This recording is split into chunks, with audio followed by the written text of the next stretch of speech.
bien sur les propos de Jean-Lo Bonamy. Je suis comme lui, au risque d'être un peu hors sujet, mais on attendait beaucoup de Blanquer, il avait suscité beaucoup d'espoir, et finalement, il n'a pas réformé le mammouth comme on l'aurait espéré, et ce qu'il a réformé, comme le lycée, n'a pas donné des résultats mirifiques, tellement pas mirifiques que, comme vous dites, la filière scientifique risque d'être compromise dans notre pays. Donc c'est pas là-dessus que, en effet, on pourrait dire qu'il a été le plus décevant, mais néanmoins, même si vous dites qu'il est sous la pression du gouvernement, il pourrait taper du poing sur la table. On attend des ministres qui défendent leur matière, si j'ose dire, et qui puissent dire, écoutez, moi mes enseignants n'en peuvent plus, on va arrêter de les emmerder, justement, pour reprendre un mot à la bête. Les enfants, il faut absolument sanctuariser l'enfance. C'est terrible de voir comment se persécuter nos enfants, il faut le dire. Moi, je sais pas, mais honte à notre génération qui persécute ses enfants pour se protéger, finalement. Et ça a quelque chose qui sera peut-être jugé dans quelques années. Il y a des enfants de 3-4 ans qui n'ont pas connu d'autre vie que celle-là. C'est assez terrifiant. Donc, on attendrait de lui qu'il tape réellement du poing sur la table. Ce n'est pas le cas. De toute évidence, ce n'est pas le cas. Moi, j'aurais bien aimé vous entendre sur ces images parce que je trouve que c'est symbolique du mépris ambiant ressenti par les enseignants.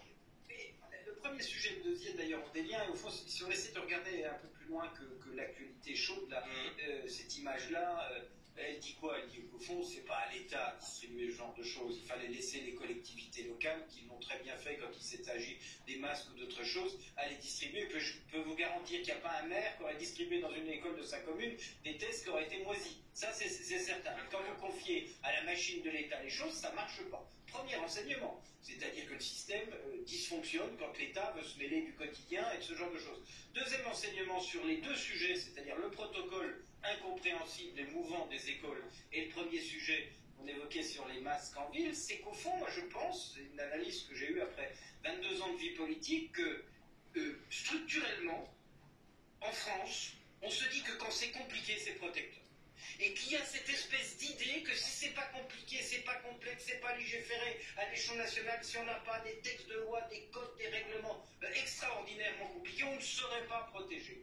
Eh bien, j'espère que, et c'est compliqué dans cette affaire, face à cette demande de l'opinion, à cette demande qu'au fond on a tous en nous, on la rejette parce que ça crée des contraintes, mais on la souhaite en pensant que ça nous protège. J'espère que la sortie de crise, quand elle aura lieu, nous permettra d'analyser et peut-être d'être un peu moins optimiste sur l'idée de la complexité française.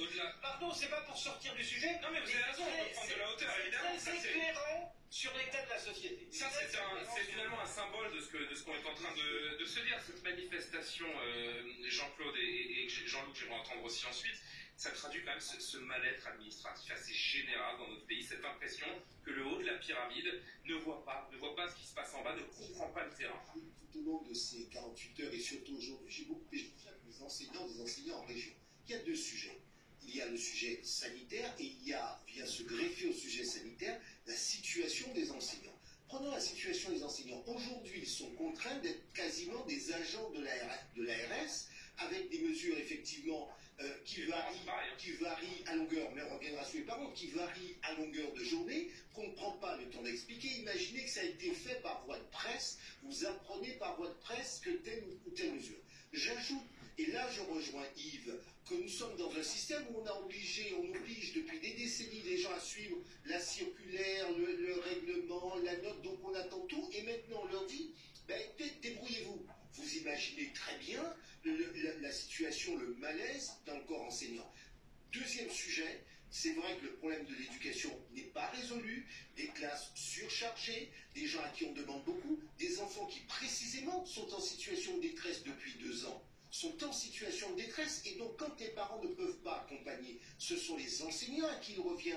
Bon, on me dit que la situation est explosive, donc, et ça n'est pas nouveau, simplement ça s'est aggravé avec ce contexte sanitaire, et donc on a quelque chose qui fait qu'on a même aujourd'hui des inspecteurs d'académie qui se sont plus ou moins, d'après ce que j'ai compris, joints. Enfin, et je termine là-dessus. Et je dis, il y avait parents, professeurs, inspecteurs, c'était vraiment très suivi, très prend une mesure et on ne réfléchit pas à la logistique. Moi, on m'a dit en Savoie, 6 heures de queue, 4 à 6 heures de queue pour faire un test PCR pour envoyer et les manifestants, ils voulaient globalement moins de normes